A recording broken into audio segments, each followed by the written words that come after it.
দেখ দেখছিস না কোন রে চশমা পরা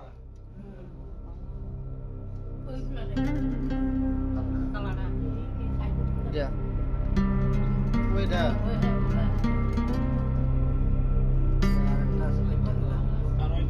জুম করিস না জুম করলে ফাইটা যাবে আর আইতো না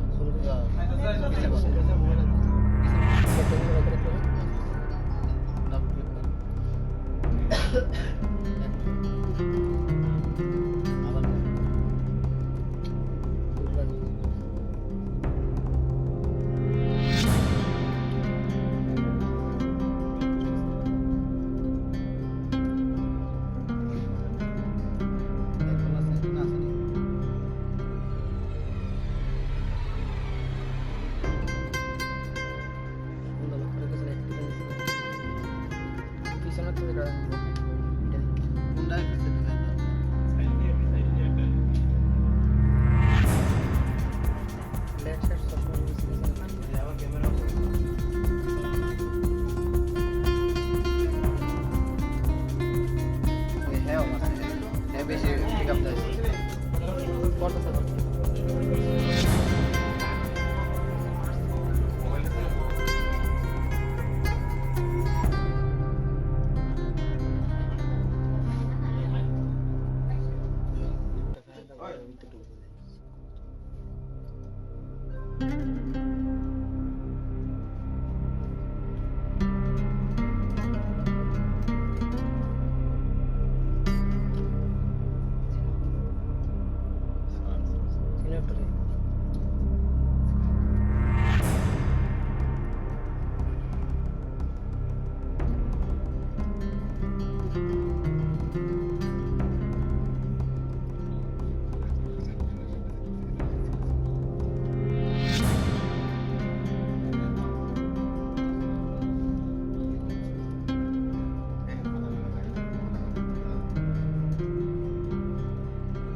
দীর্ঘদিন ধরে আমাদের সংগঠন ভারতীয় জনতা পার্টির সংগঠনকে বৃদ্ধি করার লক্ষ্যে আমরা সামনে এডিসি নির্বাচন, এই নির্বাচনকে সামনে রেখে আমরা তীব্রমাতা সিপিএম থেকে আমরা আমাদের ভারতীয় জনতা পার্টিতে যোগদান করাইতেছি।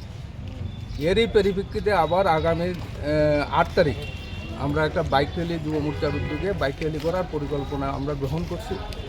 আমার যতটুকু আন্দাজ যে ওই বাইক র্যালি যাতে না হয় রামচন্দ্রঘাট বিধানসভাতে, এর আগেও আপনারা জানেন মন্ত্রীর উপর আক্রমণ সংগঠিত হয়েছে।